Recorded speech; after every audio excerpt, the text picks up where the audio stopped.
Hey everybody, welcome to the On Deck podcast presented by LineStar. I'm Shannon Sommerville. We'll be joined by Tyler Wiemann in just a bit to break down your fantasy baseball projections for today.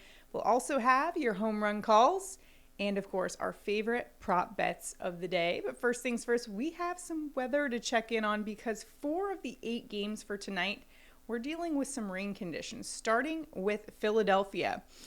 Rangers at Phillies, showers expected to taper off by the time the game starts. It should be light enough to play through, though, at Citizens Bank Park. Similar situation in Baltimore, 25% chance of rain, and again, this still should be completely playable. Rain chances are a bit higher, though, in Boston, where a few more showers could pop up, so a higher chance of a delay at Fenway. In chilly but good conditions at Wrigley, weather very little impact here. Coors Field also a high chance of rain and thunderstorms plus an 11-mile-an-hour wind in from center.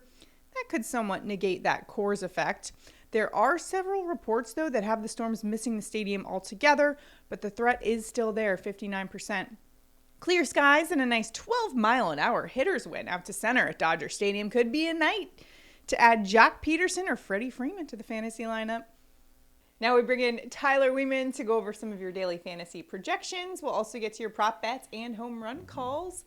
So taking a look at today's slate, we've got some high-owned pitchers, starting with Brewers ready Freddie Peralta going up against the Reds. He is the highest-owned pitcher today, 44% on both sites.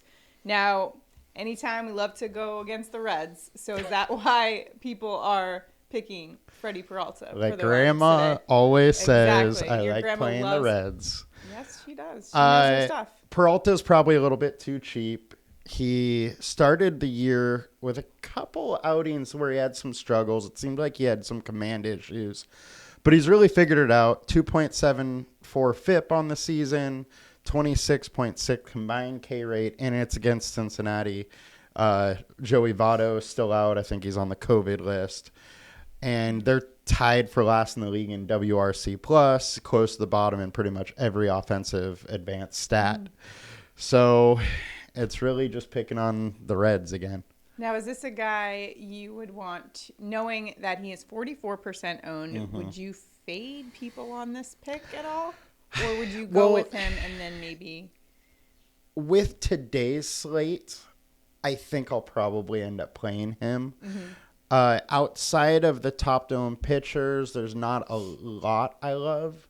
And so, like on DraftKings, I will probably have one of the 3 of the top owned guys we talk about in every lineup. Okay. And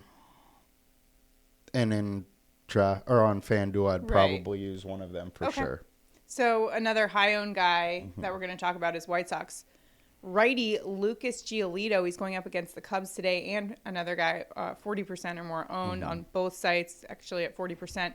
He's got a 2.57 ERA. Last time out, gave up 3 runs on 7 hits, including two home runs. He did have 7 strikeouts, though, against the Angels. What do you see from him today, and what's his fantasy upside? It's interesting that you bring up the 2 home runs. One of the downsides with him is that he has allowed 40% hard contact. However, he has been able to keep it to 1.4 home runs per 9. Okay. So that's one thing, one of his kind of bad stats that I'd like to point out. But he has a 3. Maybe an anomaly. It's not easy going up against Shohei and Mike Trout. It's true. And, I mean, he keeps the ball in the yard most of the time. On his career, he's barely over allowing 1 per 9 home runs. But anyways, he has a 3.4 FIP over the last 20 starts. He's a great pitcher. Combined K rate is 27%, which is highest on the slate. So he does have some upside. One thing, though, is that Cubs are top 10 in WRC plus versus righties. They definitely hit righties well. But I wouldn't really be shying away from it. I think the upside's there. And how about the upside for Twins righty Dillon Bundy going up against the Orioles today? Another guy, 40% owned on DraftKings, 7% on FanDuel. He's got a 2.95 ERA. Last game, 6 runs off 7 hits, 2 bombs, 7 strikeouts against the Rays. What do you like about this matchup, besides the fact that it's against the Orioles, who have the 5th lowest batting average, the lowest slugging percentage, and the highest strikeout rate per game? Although I don't understand why they couldn't strike out yesterday when I had the over in Ryan's strikeouts. But yeah, we'll save that for another. Save my soapbox. You can't win them all. Yeah.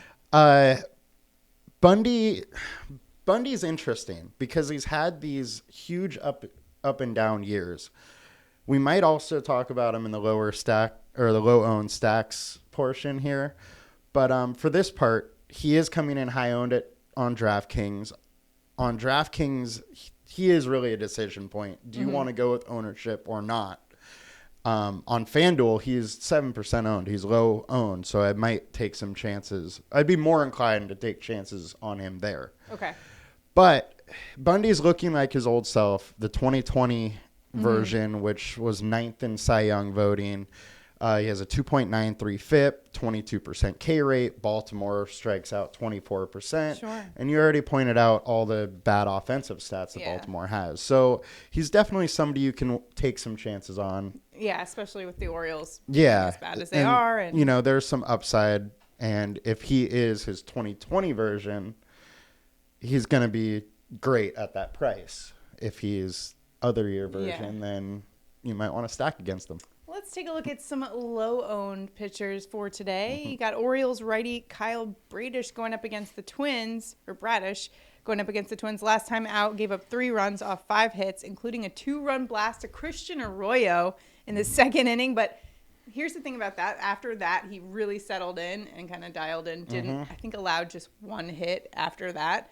So he's an interesting one here. He is. I mean, he probably had some debut kind of struggles and nerves and all that, but knocked it off. And throughout the minors, he's had a ton of strikeout upside, which he didn't show that first game, but pretty much has averaged over 11 strikeouts per 9 all throughout the minors. So I expect some of that upside will show up. He also was against Boston, who doesn't strike out that much. Meanwhile, Minnesota striking out 24.4%.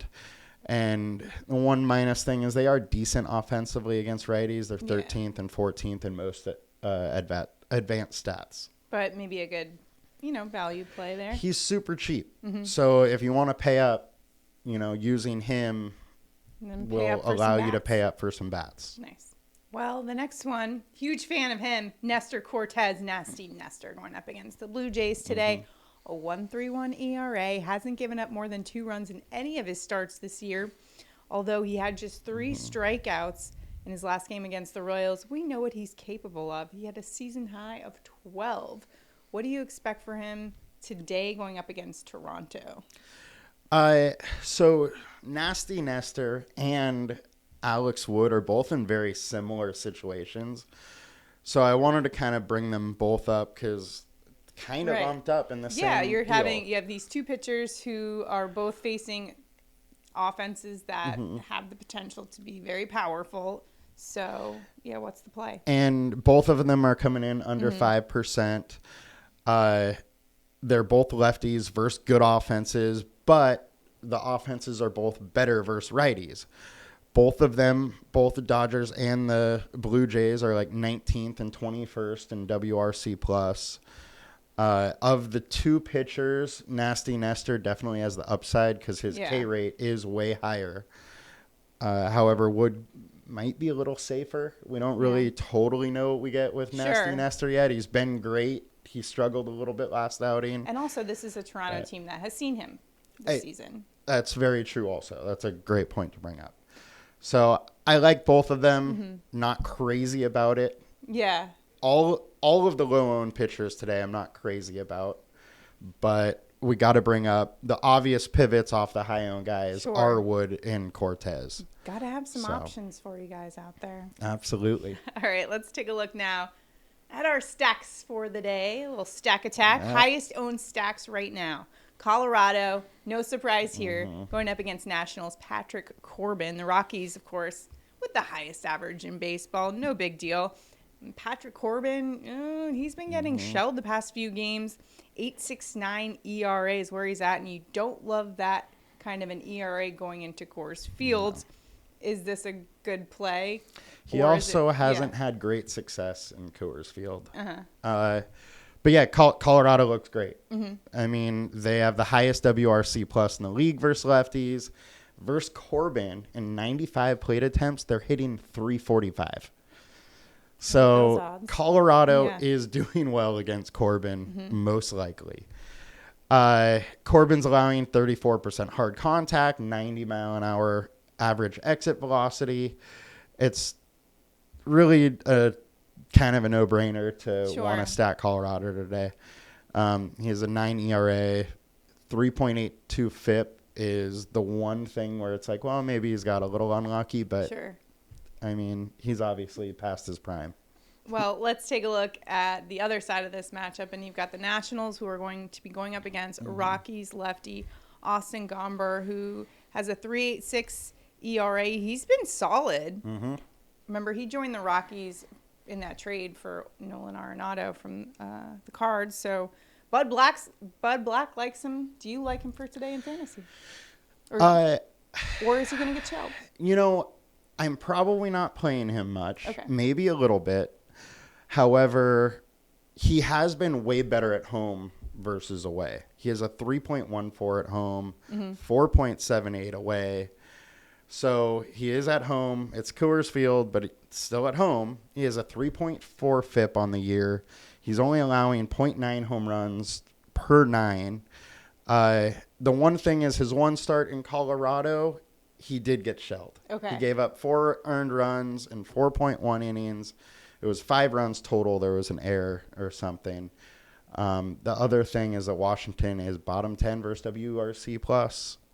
So are we going with some Nationals bats today? The issue here is it's in Colorado. Yeah. The total of this game is like 2.5 points higher than anything else.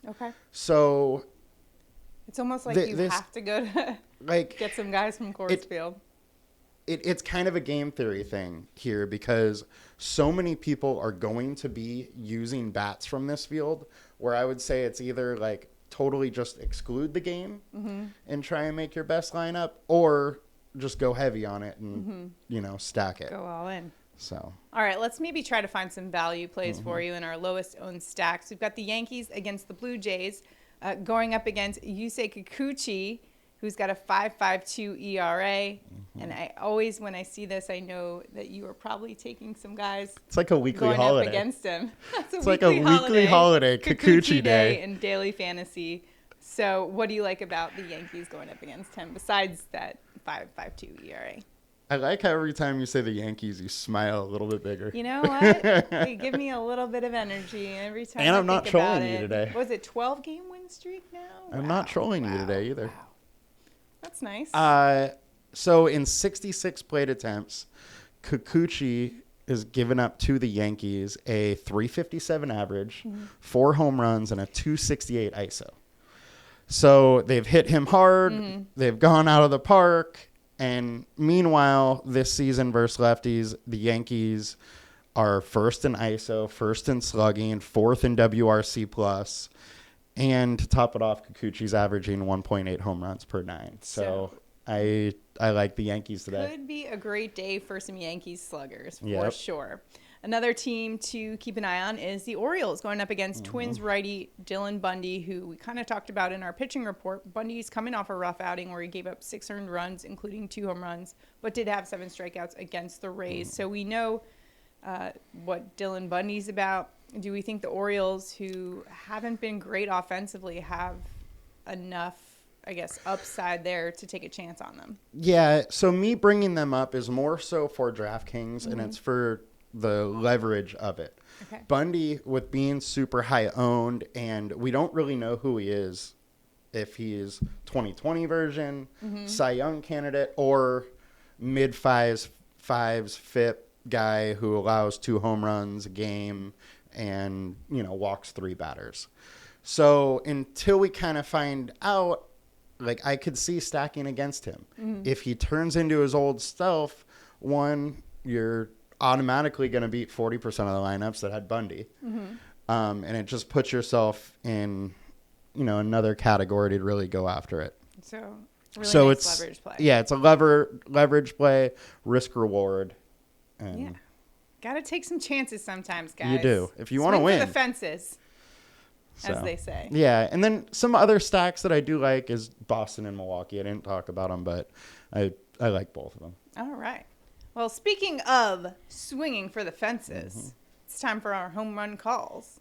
And first, I start this off with a cautionary tale about going to bed before you found out if your home run pick actually finished the game without a home run. I wake up this morning and I'm like, what time did you go to bed? We got a home run.